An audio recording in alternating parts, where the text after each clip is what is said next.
Hi guys and welcome to another vlog, and today's topic is very interesting. But for starters, I have received a lot of comments which say that cars are getting cut, in the sense ki when I'm shooting, cars are getting cut because I use an action camera which I put on my head, so there's no way for me to monitor exactly where the camera is going.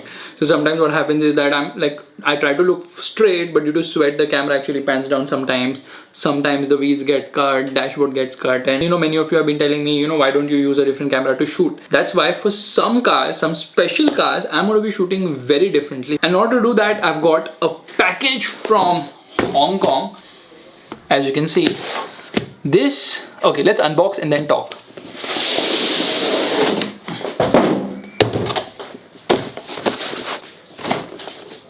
Now this is the latest gimbal in the market. It is from Faisal. It is known as the AK4500.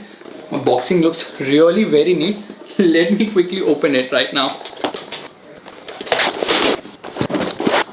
Okay, I am actually very surprised how small this bag is, and oh my god, this is really very neat. Check this out, guys.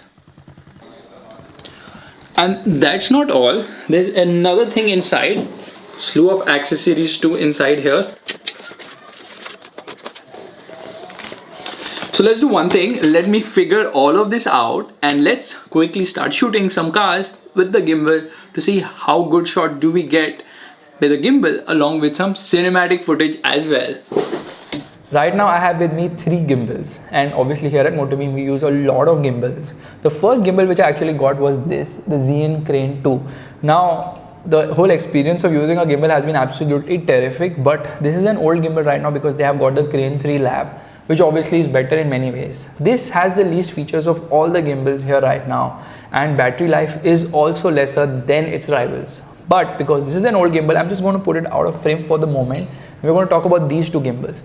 Now we all know that the DJI Ronin S is an excellent gimbal. This is very sturdy without a doubt. It has a lot more features, and DJI was the first brand in gimbals to bring in the 360-degree barrel roll, which obviously feels like a big thing, but once you use it twice, you're like, okay, now I've got over the novelty. It's a great gimbal, has so many features, but there's a big problem with this gimbal. That is that in order to use these features, you have to connect it to the DJI app, and then only you can use all those features. Meanwhile, this Fiutech AK4500 has all the features of the DJI Ronin S, but you don't really need to connect to an app because it has got all the camera as well as the gimbal features on the gimbal itself. It also has a touchscreen, which just makes things so much more easier. Now in the start of the video, you obviously saw that my face was actually out of focus, and that is obviously my mistake and I take the blame for it. But sometimes what happens, your screen is so small that I am not able to see what I'm shooting. It happens rarely, but it does happen sometimes. That's why I always wanted, a gimbal wherein I could just mount a screen. I have this Lilliput screen which helps me monitor. It's a bigger screen, so you can monitor the frame and all.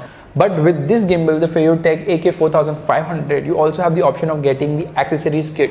With this, you can attach a screen to this, although it takes some effort and a little bit jugaad as well. But that can be done, and once you do that, you can monitor frame. Now, part of this accessory kit is this extension mount, which just makes it much easier to take low angle shots.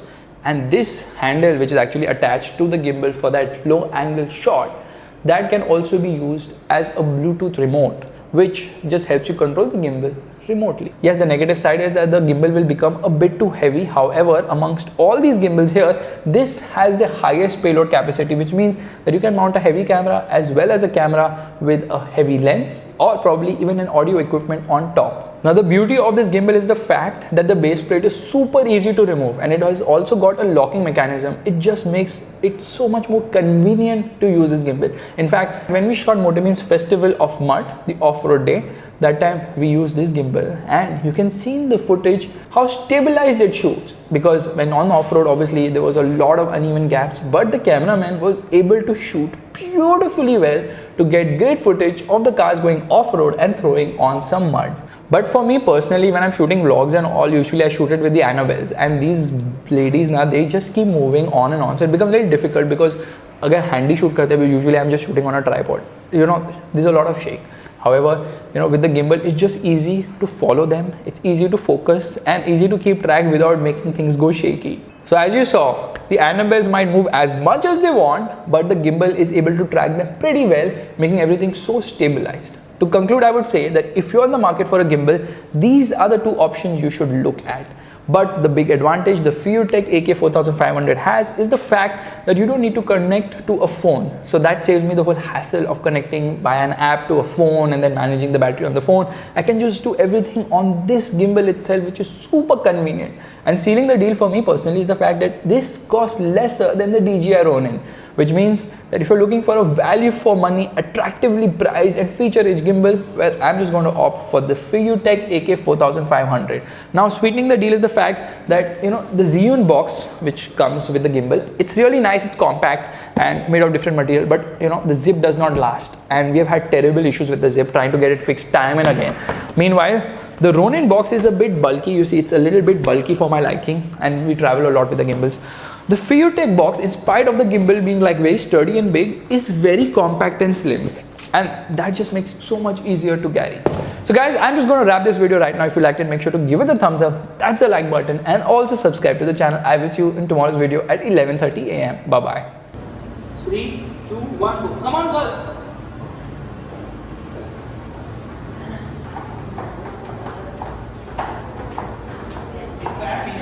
Ready, go.